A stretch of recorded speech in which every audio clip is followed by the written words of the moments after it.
Hello and welcome to United Report.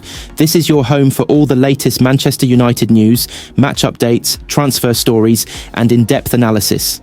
Stay connected and never miss a moment.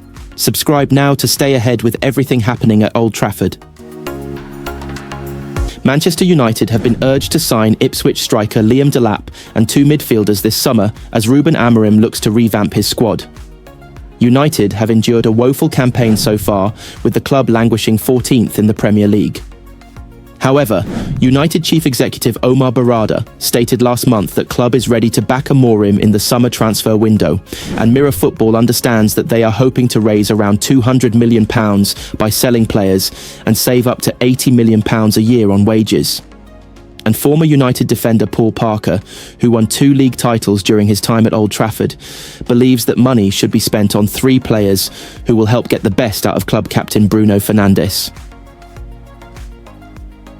Parker, speaking via the home of UFC Betting, said, "I think you've got to be looking at replacing at least 2 players in midfield. I think you need more energy in there, and I like Manuel Ugarte and what he does, and I think he will be even more effective with more energy and legs around him.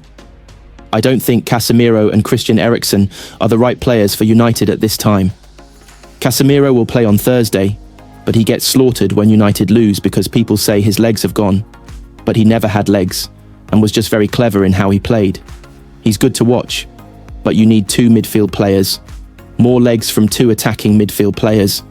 As good as what Bruno plays when United are chasing, he's not that ideal person because of his discipline problems when he has the ball. United have also been heavily linked with a move for Ipswich's Delap, who has netted 12 league goals this season in a side that looks set to be relegated. Delap reportedly has a £30 million release clause if Ipswich go down, and Parker believes he would be an excellent addition. "I would look at a hungry centre forward and I would take Liam Delap all day long," Parker added. "All day long you'd take him. I love his work ethic, the fact that he's never beaten. He's desperate to prove himself, and he's desperate to score goals. He wants to run past people, make unselfish runs, and turn the bad into the good. He reminds me of a young Mark Hughes, and not afraid to put himself about. Anything Mark Hughes trademark."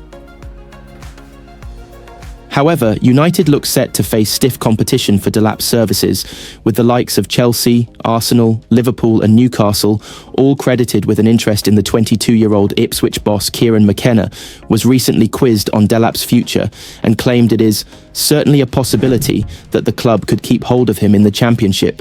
"It's not something that's been discussed loads internally because everyone's focus, honestly, has been on Bournemouth, on Wolves, now on Chelsea," McKenna said. "But if you ask me, is that a possibility? I think it's certainly a possibility. Liam's a young striker. He's developing really well at the football club. He's happy and he's improving every week and we're enjoying working with him. I'm sure there's lots of different possibilities. But Liam's an Ipswich player. He enjoys being an Ipswich player, and that's where his full focus is." Andre Onana would be better off playing right back for Manchester United, according to former Red Devils star Paul Parker. The goalkeeper has been slammed during a difficult run of form, and Parker reckons Ruben Amorim would be better off with David de Gea at his disposal.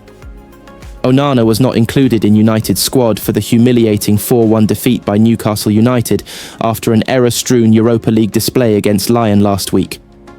The ex-Ajax and Inter-Stars display followed a public war of words with Nemanja Matic, in which the Serbia international suggested Onana was among the club's worst ever goalkeepers. United splashed £47.2 million to sign Onana in 2023, but the 29-year-old has failed to prove consistently convincing as the 13 times Premier League champions' #1 option. Backup shot stopper Altay Bayindir was selected to face the Magpies instead of Onana, but did little to suggest he was a superior option as Amorim's side conceded 4 goals. Parker has blasted Onana's technique, suggesting the goalkeeper looks like an outfield player who has been forced to go in goal. The 61-year-old believes United should never have parted ways with De Gea. "I just don't see him as a natural goalkeeper, and he doesn't have very good hands," Parker told the home of UFC Betting. "He'd be better off at right back. I've looked, and he just doesn't move his feet to get into positions. He just dives very weirdly. He looks like when a goalkeeper has been sent off and a centre-half has gone in goal. Matic just said what Premier League pundits wouldn't say, and I've been saying it for ages about him, they'll all say it now, but Matic came out and gave an opinion on him, and what he said is the absolute truth. I always said they should never have gotten rid of De Gea because he wasn't good enough with his feet. He just won his 4th Player of the Year with Fiorentina, having won 3 at United. You need a goalkeeper that is better with their hands than their feet. Surely that's the priority, a keeper that actually makes saves. Manchester United won a European trophy because of De Gea getting a Jose Mourinho team to the final. Following errors against Lyon last week, Amorim suggested Onana needed some time out of the spotlight. United's goalkeeper was set to return to training ahead of the return leg against the French side at Old Trafford, however. You have to see the context, Amorim told Sky Sports. Sometimes you have to push the player to play again. Sometimes you have to let him disconnect a little bit. Tomorrow, he will be in training to prepare for Lyon, so I felt that it was a good time for Andre to disconnect. I think he was okay because I explained. You don't need to like it, but you understand because I explain everything. You have to manage everything. Sometimes people just look at the physical aspect, but the mental aspect is really important. It's just one game and tomorrow is a new life. Leny Yoro has posted on social media for the first time since Thierry Henry suffered backlash for his pathetic criticism of the Manchester United defender. Arsenal legend Henry focused on Yoro's performance during Sunday's 4-1 thrashing against Newcastle, with one moment catching his attention. Henry pointed out how Yoro, 19, instinctively looked at the linesman after Harvey Barnes scored Newcastle's 3rd goal. There was no chance of an offside, but the United's £52 million summer signing was looking in that direction. Look at Yoro and what he is asking for, Henry said on Sky Sports Monday Night Football. We all know it's a goal. What are you looking at? I actually don't know. I've never seen that before.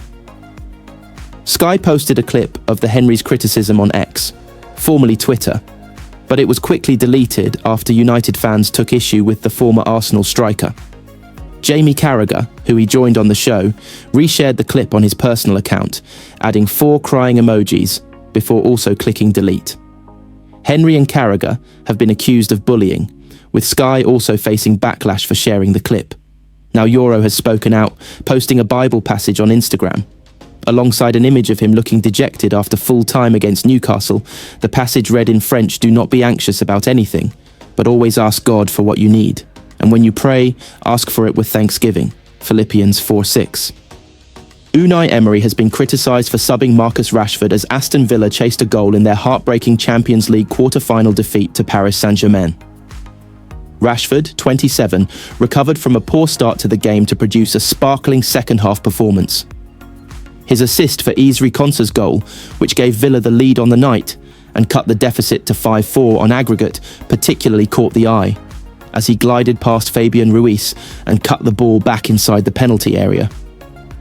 Rashford had got the nod over Villa striker Ollie Watkins for the 3rd successive game, a call which raised eyebrows. But it was Emery's decision to substitute the Manchester United loanee in 76th minute, which sparked further debate.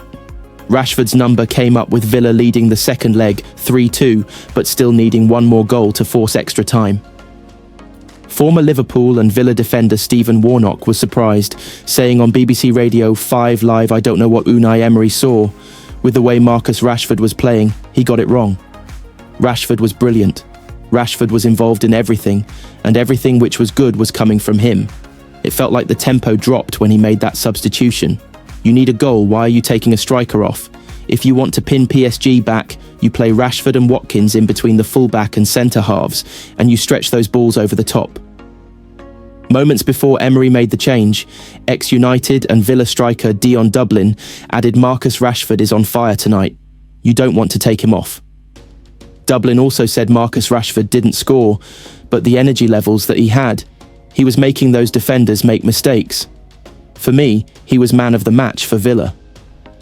After his side failed to find an equaliser, Emery was tight-lipped on Rashford's future at Villa, who have a £40 million option to sign him permanently from United when the summer transfer window opens. "It's difficult to plan it now," the Spaniard admitted when speaking to Prime Video Sport. Of course, he is feeling better, and today he played a fantastic match, and we are very happy. And most importantly, he is happy. So we are happy with him, and he's happy with us. This is important with the process we have.